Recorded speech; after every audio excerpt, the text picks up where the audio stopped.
సూర్యాపేట జిల్లా గౌడ సంఘం జిల్లా అధ్యక్షులు జేరుపోతు లక్ష్మయ్య గారు మనతో ఉన్నారు.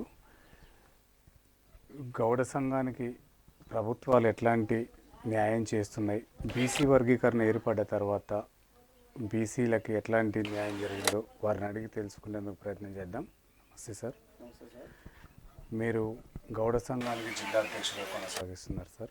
మీ సంఘానికి గత ప్రభుత్వంలో ఎట్లాంటి న్యాయం జరిగింది, ఇప్పుడు ఈ కాంగ్రెస్ గవర్నమెంట్లో మీకు ఏమైనా న్యాయం జరిగే ఆలోచనలు ఉన్నాయంటారు? సార్, కేసీఆర్ గారి గవర్నమెంట్లో మాకు 100% సరే. వాస్తవానికైతే ఆ రోజు ఎవరు చెట్టు మించి కింద పడ్డా కానీ, ఆ తర్వాత మాకు ఎక్స్గ్రేసియా కానీ మాకు టోటల్గా మాకు పడ్డ ఒక రోజులనే 25,000 రూపాయలు శాంక్షన్ చేసేది. ఆ తర్వాత 10 రోజులలోనే మాకు 5 లక్షల రూపాయలు శాంక్షన్ అయిపోయేది. మా గౌడ బిడ్డలకు ఎవరికి కూడా ఆ రోజు న్యాయం జరిగింది. తర్వాత కొన్నాళ్ళ తర్వాత ఈ న్యాయానికి కరువు ఎక్కడైపోయిందో అర్థం కాని పరిస్థితిలో కొంతమంది దుర్మార్గులు మరి ఆ గవర్నమెంట్లో మమ్మల్ని ఇబ్బంది పెట్టడం కోసం చాలా వరకు ప్రయత్నం చేశారు. మా గౌడ బిడ్డలు చాలా వరకు ఇబ్బంది పడ్డారు. 1 సంవత్సరం 2 సంవత్సరాలు మాత్రం కేసీఆర్ గవర్నమెంట్లో డబ్బులు వచ్చినాయి, బ్రహ్మాండంగానే అయింది. కానీ కాకపోతే ఇప్పుడున్న పరిస్థితుల్లో మాత్రం మాకు దాంట్లో న్యాయం జరగకుండా అయిపోయింది. కాంగ్రెస్ గవర్నమెంట్ వచ్చిన తర్వాత మాకున్నటువంటి ఎక్స్చేంజ్ మినిస్టర్ గారు మాకు 100% గౌడ బిడ్డలకు 50 సంవత్సరాల వ్యక్తులకు ఎవరైతే ఉన్నారో వాళ్ళకు పింఛన్ ఇవ్వడం కానీ, ఆ తర్వాత ఆరోగ్యపరంగా ఎవరికైనా ఇబ్బంది అయినా కూడా వితిన్లో 25,000 రూపాయలు, ఒకే రోజులో 25,000 రూపాయలు వస్తున్నాయి. ఎక్స్గ్రేసియా మాత్రం రావట్లేదు. దాని మీద పోరాటం చేయడం కోసం సకల ప్రయత్నాలు చేస్తున్నాం. సూర్యాపేట జిల్లాలో మాకు మా గౌడ బిడ్డలకు ఎవరికి ఎలాంటి ఇబ్బంది వచ్చినా కూడా 23 మండలాలల్లో ఏ ఒక్కరికి కూడా అన్యాయం జరగకుండా ఉండే విధంగా మారోజు వీరన్న స్థాపించినటువంటి మోకు దెబ్బ అనే పదాన్ని మేము 100% మాకు మారోజు వీరన్న ఆశయ సాధన కోసం మారోజు వీరన్న చేస్తున్నటువంటి ఆ రోజులో ఉన్నటువంటి ఆ పోరాటానికి అనుగుణంగా ఎన్నో మా గౌడ సంఘంలో కూడా ఎన్నో సంఘాలు ఉన్నాయి. 14-15 సంఘాలు ఉన్నాయి. ఈ సంఘాలలో ఏ దాంట్లో కూడా న్యాయం జరిగే విధంగా లేదు. న్యాయం కావాలంటే మాత్రం 100% మారోజు వీరన్న స్థాపించేటువంటి ప్రతి ఒక్క దాంట్లో కూడా ఏదో రూపకంగా కూడా గౌడ సంఘానికి గౌడ బిడ్డలకు న్యాయం జరగాలని చెప్పేసి నేను ఎంచుకోవడం జరిగింది. మారోజు వీరన్న ఆశయ సాధనలో మేము పనిచేసి కాంగ్రెస్ గవర్నమెంట్లో రేవంత్ రెడ్డి గారు మాకు 100% పెద్దపీఠం వేసిండు. ఆ పెద్దపీఠం ఏంటంటే ఈరోజు పిసిసి అధ్యక్షుడు మహేష్ కుమార్ గౌడ్ గారు కానీ, తర్వాత మంత్రివర్యులు మా పొన్నం ప్రభాకర్ గౌడ్ గారు కానీ మాకు తగిన న్యాయం చేస్తారని చెప్పేసి మేము అనుకుంటున్నాం. మేము ఆల్రెడీ ఇప్పటికీ 2-3 సార్లు కలవడం జరిగింది. 100% మీకు న్యాయం చేస్తామని చెప్పేసి రేవంత్ రెడ్డి గారి దృష్టికి కూడా తీసుకుపోవడం జరిగింది.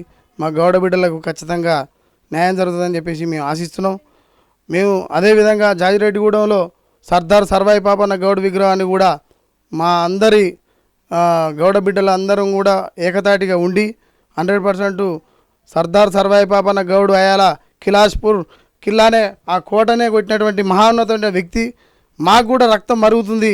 దాన్ని 100% నరాలలో మేము జీర్ణించుకోవాలి. ప్రతి ఒక్క గౌడ బిడ్డ జీర్ణించుకొని ఆ రోజు ఎట్లయితే సర్దార్ సర్వాయి పాపన్న గౌడు పోరాటం చేసిండో ఆ పోరాటాన్ని ప్రతి ఒక్కరికి తెలియజేయాలని చెప్పేసి నేను ఇవాళ ఒక గౌడ సంఘం సూర్యాపేట జిల్లా అధ్యక్షునిగా తీసుకున్న బాధ్యతలు తీసుకున్న కాంచన 23 మండలాలలో కూడా ఆ ప్రతి ఒక్క మండలంలో కూడా నా కమ్యూనిటీని ఏర్పాటు చేసిన ఎవరికి కూడా ఇంతవరకు ఒక 10-15 మందికి ఎస్గ్రేసియా ఇప్పిస్తానికి ప్రయత్నం చేసినా ఇప్పించుకుంటూ వస్తూనే ఉన్నా. అమరవీర్ నర్సాగౌడ్ ఆధ్వర్యంలో ఇవాళ మా జాతీయ అధ్యక్షులు అమరవీర్ నర్సాగౌడ్ గారు, సిద్ధి రామన్న గారు చాలా వరకు మాకు ప్రయత్నంగా భాగంగా మీరు 100% మా కింద పనిచేయండి తమ్ముడు, గౌడ బిడ్డలకు ఎవరికి కూడా అన్యాయం జరగకుండా స్టేట్లో కానీ జాతీయ స్థాయిలో కానీ మేము పనిచేస్తున్నాం. ఆ పనిలో భాగంగా ఈ సూర్యాపేట జిల్లాలో ఎక్కడ కూడా అన్యాయం జరిగినా కూడా మేము నీకు ముందుంటామని చెప్పేసి మాకు తెలియజేయడం జరిగింది. కాబట్టి మేము ముందుండి పనిచేస్తున్నాం సార్. ఓకే సార్, గత ప్రభుత్వంలో కూడా ఎస్సీలకు దళిత బంధు, గిరిజన బంధు, బీసీలకు బీసీ బంధులు కూడా ఇచ్చింది. అవి దాంట్లో మీకు న్యాయం జరగలేదా? మాకు ఎలాంటి న్యాయం జరగలేదు సార్. మాకు బీసీ బంధు అని చెప్పేసి అనుడు వరకే తప్ప బీసీలలో మాకు గౌడలకు ఎలాంటి న్యాయం జరగలేదు. ఈరోజు కాంగ్రెస్ గవర్నమెంట్లో మాకు 100% న్యాయం జరుగుతుందని చెప్పేసి మేము అనుకుంటున్నాం. దానికి తోడుగా ఇలా ఒక బీసీలకు సంబంధించి కూడా ఒక పార్టీ పుట్టుకురావడం జరిగింది. ఆ పార్టీలో భాగంగా మాకు ఎక్కడైతే బీసీలకు న్యాయం జరుగుతుందో బీసీలకు న్యాయం జరిగేంత వరకు మేము పోరాటం చేస్తూనే ఉంటాం. ఒక బీసీ బిడ్డగా పుట్టి ఒక గౌడ కమ్యూనిటీలో ఇంతవరకు ఎక్కడ కూడా సరే ఎవరైనా ధైర్యం చేస్తారో చేయరో కానీ ఈరోజు ఒక్కొక్కరు రావులు రెడ్లు ఎంతోమంది అగ్రకులాలకు సంబంధించిన వాళ్ళు ఎంతోమంది పెత్తనం చెలాయిస్తూనే ఉన్నారు. ఈ పెత్తనం భాగంగా మేము ఇంకెన్ని రోజులు అణగారిపోవాలి. ఈ అణగారిపోయే ఈ జీవితం ఇంకెన్నాళ్ళు దీని మీద మేము వాళ్ళ అగ్రకులాలకు చెంపపెట్టుగా నిలబడాలని చెప్పేసి మేము కోరుకుంటున్నాం. 100% మేము ఒక గౌడ బిడ్డగా రేపటి రోజుల్లో మాకు అందరికీ న్యాయం జరిగే విధంగా పనిచేయడానికి ముందుంటాం. రేపు రాజకీయంగా కానీ ఆర్థికంగా కానీ అందరితో పాటు సమానంగా నిలబడటానికి ముందుంటాం అని చెప్పేసి చెప్తున్నా సార్ నేను 100%. ఓకే సార్, అంటే మీ సంఘం డిమాండ్స్ ఏంటి? మీ సంఘంలో ఉన్న డిమాండ్లను ఇప్పుడు ఉన్న మహేష్ గౌడ్ గారికి కానీ ఇప్పుడు ఉన్న మంత్రి గారి దృష్టికి కానీ తీసుకెళ్లారా? సార్ ఒకటే, మేము పేదవాళ్ళం, మాకు రెక్కాడితేనే బుక్కాడుతుంది. అట్లాంటి జీవితం మాది.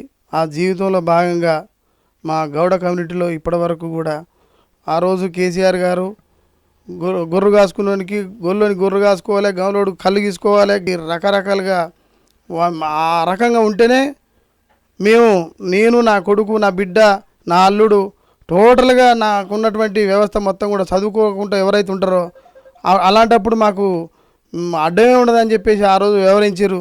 ఆ వ్యవహారానికి కాంగ్రెస్ పార్టీ చర్మగీతం పాడటానికి సిద్ధంగా ఉంది. ఈరోజు రేవంత్ రెడ్డి గారి గవర్నమెంట్లో విద్యకు వైద్యానికి చాలా ప్రాముఖ్యతను ఇస్తుండు.